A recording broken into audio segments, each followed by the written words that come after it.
You can hear me, guys. Good morning, good afternoon, good evening. As you can see, I am on live across all platforms. If I'm looking here, there, and everywhere, I'm on IG Live down at the bottom. Today, we are continuing speaking to some of the inspirational co-authors who stepped it forward, or should I say, paid it forward with the notes to my younger self. Now, this lady you've been introduced to from the Imperfectly Perfect campaign platform on the podcast, and more so everything she does. She's a powerful woman of God. So I am very, very grateful to have got to know her for over a year and a half, I think now. So welcome, first and foremost, Somalia Brown. Hello, hello, hello. Welcome. Thank you, everybody. Welcome. Is it your show or my show? I know, right? I'm welcoming everybody that's coming. Come on, come. Yeah. How's your day going so far? Pretty good, pretty good. I can't complain. Pretty good. Well, 30th of November is coming up soon. The book is about to launch. The pre-releases have already gone out. How does it feel? Like, as I said at the beginning, no, actually, I'm going to take it back a little bit, just to explain a little bit, because I always talk about you very often, but there's nothing better than hearing it first person. So just to explain to some of the audience members, because we are live and the replay will be going across all the IPC socials. Who are you, Somalia? Well, like he said, my name is Somalia Brown, and I am a disruptor. I disrupt all things and everything concerning you. I help world changers understand who they are. A lot of world changers are black sheeps of the family. A lot of world changers don't know their strength. They don't understand why they're always isolated, why they can see things other people can't. And it's because we're meant to step out and be a part. I always say it's kind of like that picture that you see on Instagram where everyone's going one way and it's this one red that decides to go left. That's who I help. I help you understand you were not born to fit in. You were born to disrupt, dismantle, interrupt, and everything else in that vein. So pretty much that is Somalia Brown in a nutshell. I disrupt your mindset, your way of thinking, your heart, and your purpose. That's the number one thing, your purpose and how to look at it. And she does that. I mean, as I said, I think we've got to know each other now for about a year and a half or maybe longer. When the pandemic hit on Clubhouse, and you certainly have been a huge help with IPC and myself in helping me disrupt things. And one of the things I wanted to ask you with that is when you do help people, we'll get onto the book, but I think it's important for people to understand more about what you do because it is powerful and how you've helped me. And everybody sees on the external, IPC looks amazing. This celebrities is all this. However, you know the behind the scenes, you know what it's taken me, and there's been a lot of struggles. But the way that you interpret it is there's a lot of tests because you are connected to source. You do help people with that stuff. How is it that when you come to disrupt that narrative and help change that mindset, that you've been able to do it for yourself and that you lead? What did it take you to really disrupt things in the terms of what you do? So, first, for me, I had to commit to being different. It started way back. And even for you, you can, everyone that I talk to, if I make you aware, then you're like, huh, this isn't new. I mean, I was playing soccer at 5, I was playing co ed soccer. And so I was a disruptor. I was the only girl on the soccer team with boys. That was number one. Then I was playing soccer. It wasn't popular in the US at the time. So everything I've ever done has always been a disruption form, but I didn't understand what it was at the time. So I would say speed up to college years. My college coach is like, I want you to be the captain. And I'm like, no, negative. I'm coming off of an injury. No way, no how. And then it took me years after that to see what he saw in me, that what is naturally a part of me is I naturally level up people. So basically, when I would step on the soccer field, the whole team's morale would go up. The whole team's grit would just go to another level. And at the time, I'd get so upset because I'd be like, why do you wait for me to get on the field? Do it. And then when I get on the field, we just keep going. But it was a gift that I had that I didn't know I had. So for me, it started to understand my past. And that's one thing that I tell people: if you know your past, and they say that, history repeats itself. If you don't know it, it's going to repeat itself the exact same way. So looking back is a lot that I do. I help people go to the root of their issue. I show you when you were 5 what happened, and then in your next decade, 15, what happened. And there's always a commonality. My commonality was I influence people by just being myself, by the way I dress, by the way I talk, by the things that I do. So it was like, do something with that. And that literally is a slogan of mine: do something. You have it, Mm. it's in your hand. It doesn't always have to be major, just do something about it.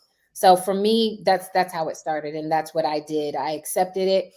Once I accepted it, it was easier to take off and start disrupting, start saying, well, this is why I don't go left when everyone goes right, because I'm not supposed to. This is why when everyone at work is like, yeah, yeah, yeah. And I'm like, no. And then the more touchy subject, when I go to church and everyone's hooping and hollering, I'm like, God, I don't feel you. I don't feel bad anymore. You know what I mean? I'm like, Yeah. everybody else is just hooping and hollering and falling out. And I'm like, I don't feel you. Now I know why. Now I understand.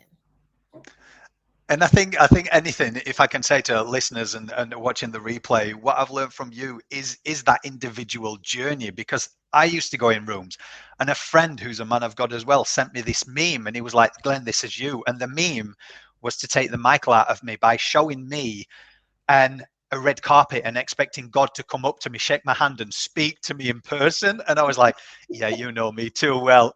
I was like, so what I've taken from you guys is obviously you have to have that discernment as you walk along your path. But with the pay it forward notes to my younger self, when this came across you and I was telling you about it, what was led in your spirit to obviously get involved with it? Well, I'm gonna be 100% honest, and it's probably not an answer that you would expect, but basically, I knew you and I were supposed to collaborate from a year ago. So when I saw it, I was just like, God, and He was like, "That's it." So, I mean, it was cut and dry. Just like I already knew that we were supposed to do something now. So when I saw it, and then when I saw what it was about, I was just like, I can do that. That's not that bad.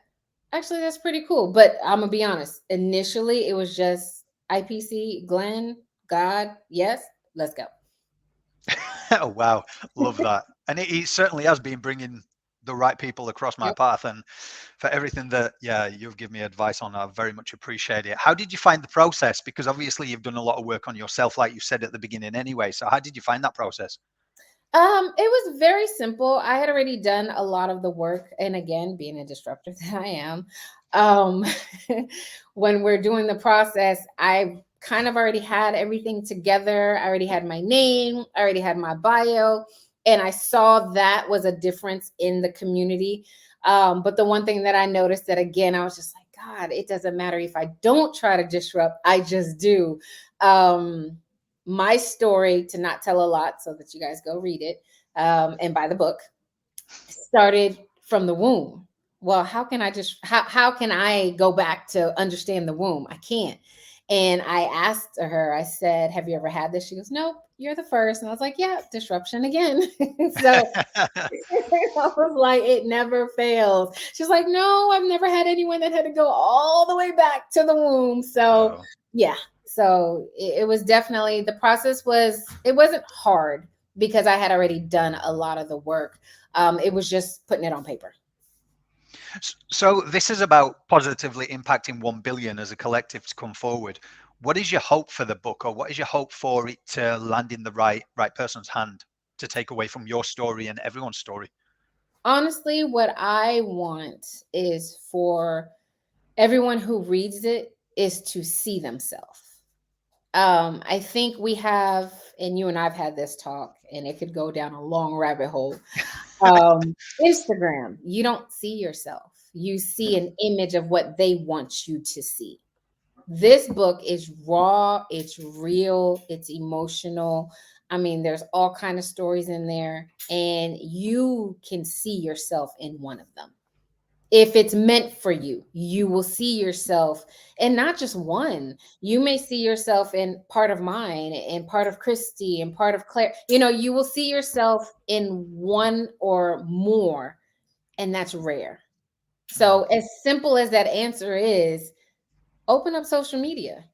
Do you see yourself with the women with the nice hair, perfectly airbrushed tan, the makeup on point every time, the mom who looks like her house is never a mess, and you look at your house and you're just like, how the heck does she do that? You don't see yourself anymore. They're not real. People are no longer real. And that's why I like IPC, because that's why I said we've talked about this. It's God is about being real, being who you are. It's your story, it's your testimony that saves another person. It's not the curated socially you. It's the real you that fell and bumped your knee that's going to save someone, not the one that looks all put together. Yeah, I love that. And one question, like I say, we could go down a rabbit hole, because I just think it's important when people reach out and connect with you, like how powerful you are in it. And several of the co-authors have been reaching out to me going, there's just something about Somalia that's so powerful and we need to connect with her. I'm like, well, reach out to her then. I think you give off this such a powerful essence that they're like, should I? Does she like me? Because if she can see things, will she like me? Will she not? But if, like me, as I said, I wasn't brought up around church, I wasn't brought up around spirituality, it's almost like you all say, like, God's molding you. If there's somebody who's listening to this from your experience and through you channeling, what would you say to somebody that's going, well, look, I do try and go to God, but things always just seem to go wrong for me, so I don't know where to start, or how do I even acknowledge God, or how do I, you know what I'm trying to say? Yeah. Honestly, start where you're at. It's, again, I'm real simple. I'm real to the basics, because a lot of people make things all extra. We make things harder than they are. God is right where you are. If you're listening and you've stumbled, like I said, you've fallen. I mean, look, 2020 hit us all hard, and we're all reeling and bouncing back. I mean, mentally, spiritually, physically, health wise, it has hit us all hard. Start where you are at. All you have, I'm going to tell you my story. Glenn and I are very similar. I didn't grow up in the church. I didn't know God till I was 18, 19. And I remember in middle school walking, and I don't know where I had heard about God. I didn't know about Jesus, the Holy Spirit, nothing. And I looked up in the sky and I literally said, if you're real, show me. It took him maybe 10 years later to show me, but I asked. My motto is, you have not because you ask not. If you don't know if he's real, if my story, Glenn's story, or anyone's story that you're watching, listening, captivates you, but you're kind of skeptical, which is human nature, ask. If you're real, show me you're real. Make yourself real to me. And then wait. And I promise you, he will. Because our God is a perfect gentleman, and he only comes where he's invited and who wants to experience him. So simple as it is, wherever you are, invite him into your situation, and I promise you he will show up. One huge question that's just come to me, like, you know, sometimes it just flows out, as in, with all the people, all the women and the men that you have helped throughout the years in disrupting, like corporate leaders and thought leaders, what is the commonality that they have going wrong and that society has placed upon them to put them in that position? Oh my gosh. The commonality is kind of the question you asked. I can't hear him. I don't see him, because society has placed God in a box, and they have taught us how to look for him. But the problem is, you have your own experience, just like you have yours. For me, I hear him audibly, like he's right here. But for someone else, they've never heard him.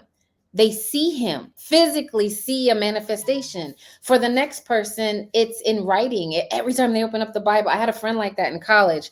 We would go, it was a soccer mate. And everywhere we went on a trip, you know, there's Bibles in the hotel. She would open up the Bible and be like, that's for me. That's how he spoke to her. And I just watched it like, what? She's just like, or if it was open already, she'd go and she'd skim. That was for me.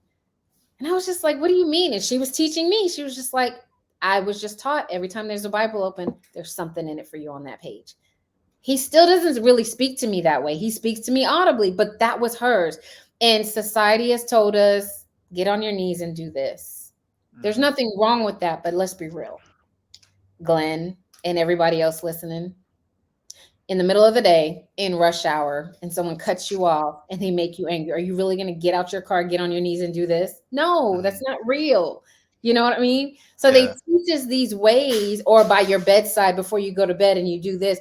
It's so robotic, and God is, he's experiential, your experience. So if we get away from the way they've taught us, like you said, society has taught us how to seek him, and you literally just seek him on your own, I promise you, he will show up like never before. It's taking God out of the box, taking his presence out of the box. Wow. So powerful. And then biggest question, and you've answered it on the podcast. So guys, remember to go to the Imperfectly Perfect podcast, because Somalia is on there with an amazing story. This is a different story that she is Yeah. telling, obviously, with a book. So don't think I need to go to there and then not get the book, because you need to get the book, guys, to impact 1 billion lives. But what does I suppose we did that podcast now over a year ago. So Yeah. furthermore, coming out the latter end of the pandemic and seeing the struggles with people, everything else, what does imperfectly perfect mean to you now? Same thing, or? You know, I would say the same thing. Coming on the heels of it, like I said before, I think and I hope, at least I know for my community, what I'm showing the world changers in my community is the pandemic showed you who you were, right? Then are, now were, because it's 2 years post. Are you still that person 20 years or 2 years later? Like, are you still that person where you can hold on to unforgiveness knowing that people dropped like flies in 2020? Are you still that person where you're scrolling mindlessly through Instagram when you know you could be perfecting your mindset for the next platform that he's given you? So I would say yes, because God looks for those who are okay with being imperfect. Because those who think they're perfect, do you need anyone when you think you're perfect? No. You don't need God. You're like, I got this. You can take a back seat. I got this. But when you know you're imperfect and you accept that, which is what I loved about your name, imperfectly imperfect, that's how I kind of say that about waiting. Impatiently, patiently waiting. It's the same thing. Mm, You are not perfect, and you own that. Because when you tell your scars, when you show your scars and let people see your battle wounds, they love you. The world now is so tired of facades, so tired of looking perfect, that's what, to me, that's what 2020 did to help the Imperfectly Perfect campaign. It helped put a spotlight like, yo, this perfect stuff is for the birds. Like, you're striving for something you're never ever going to achieve, because when you meet your person that you're absolutely in love with in person, you're like, you know mm. what I mean? You're Yep. taken aback, and you're just like, see, that's why you don't meet your fan. That's why you don't meet your role models and X, Y, and Z, because they're It's never true. the same. You see what I'm saying? They're never the Yep. same. So I would say that it's still the same, but on the post side of it, 2 years post, I think we were a year post in literally 6 months, because I think we did it last summer. So we were literally Mm, 6 months post, like 2020, the big disruption. Um, I would say the question that I would ask about what imperfectly perfect campaign means for me is, am I still the same person in 2020? Because he allowed that disruption to see what you were going to allow out of you. Because now for me, life has a whole new meaning. I mean, shoot, health is a high commodity now. yeah. I'm working 10 times harder on my health than I was before, because another pandemic comes, another plague comes, another whatever comes, we beat it because mentally we were strong enough. You know what I mean? I'm not saying, and don't take this out of context, anyone that lost a loved one to the pandemic, but I'm going to tell you, I know one person personally who passed, and I know a couple of people who lived, but they were in the hospital on respiratory, in ICU critical. And they all said the same thing. They all said at a certain point with it, they asked themselves, am I going to get out of here? Am I going to live? Am I going to die? And to me, They made a choice right there. One made a choice, I'm going to keep fighting. I'm tired, but I'm going to keep fighting. Another one said, I'm tired, and they bowed. You see what I'm saying? So it all comes Mm. down to choice. What are you going to choose to do now? Are you going to choose to try to stay perfect? Or are you going to choose to say, you know what? It's okay to be imperfectly perfect and show my battle scars so I can help the next person. Wow. And Helen says she's online. Absolutely, Somalia sounds so real. She is very real. I've got two questions for you. I Okay. think in this day and age, again, attesting to what you do, what we all do when we're trying to help people, there's a lot of people who struggle with compete, compare, judgment, when people gossip about you, when people do this. And it's like, you help thought leaders disrupt to go to that next level. What I have noticed is when you are taken to that next level, it can be incredibly blessing, but what it can bring also is people who don't want to see you get to that level, who will try anything. And nothing against anybody, but there's a lot of people going through the same thing. How do you help those keep moving forward? Okay, so when your platform comes, and I say this all the time in all of my club rooms, when your platform manifests, when what you are supposed to be doing, like Glenn, this is his platform, it has manifested to the fullest. When other people show up, basically, you're asking me when other people show up that are not really for you, the gossip, the tabloids. Literally, from an ex athlete's mindset, is you got to know that when someone else is number one, you were gunning for that spot. Now, it depends on your heart. I was gunning to be number one. I wasn't malicious, I wasn't hoping they got hurt. But you got to know that there are people out there and accept that there are people out there that in track and field, I hope she pulls a hamstring so I can win. They want to win at all costs. There are people like that. And for people like Glenn and myself who are truly caring and nice, we can't fathom that someone would want to win on the back of someone else's demise. But the best advice that I usually give people is accept that there are people that are not going to like you. Why? Because you're not for everyone. I'm not for everyone. Trust me, people have tried me and they run. If they're not ready for me, oh, they go so fast. I'm like, what happened to your friend? There's like, oh, They will try me discovery session and they won't come back. And I'll know they won't come back because they're not ready. I put the mirror in your face. I show you the real. I'm gonna give you the real, and I need you to accept the real. I need you to know who you really are and don't come with fluff. And don't come with the mentality of the victim where I just want to talk, talk, talk. But when I give you advice to fix it, you don't want to fix it. You see what I'm saying? So I'm not for everyone. And that's something I had to learn. So I had to accept, which is what I say. My voice is only assigned to certain people. Only certain people can hear my voice. So I'm going to give you guys something, whoever's listening, whoever asked that question. When your platform arises, when you get where you're supposed to be, only ask for assigned people. And God knows who's assigned to you. I always say I don't want followers, especially in my rooms and Clubhouse. Don't follow me if you're not assigned to me, because you're not going to stick around. The next shiny thing, the next person who has a nice voice, you're going to run. I want those who want to stick around to grow, get what they need, and then go. So, my advice to wrap that up is when it comes, accept that there are going to be people that are going to try to tear you down. Accept that there are going to be moles in your group until you find them out and evict them. Accept that the kingdom of darkness is going to send agents to your plans, to your business plan, to try to tear it down because that's his job. And then accept that everyone's not for you.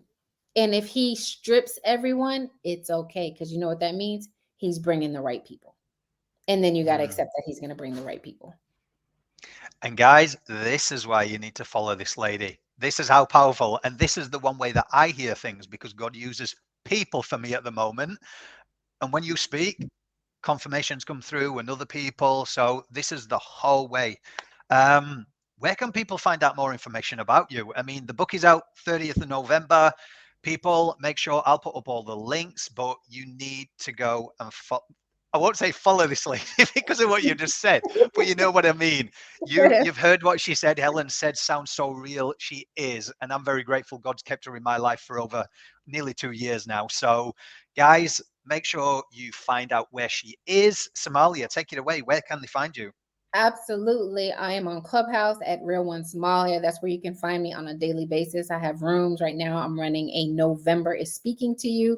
So if you are one ready to rise to the occasion, we're going through a series of how your digital world and how you don't mindlessly scroll. Your email can say, congratulations, you're approved. But you just scroll through that.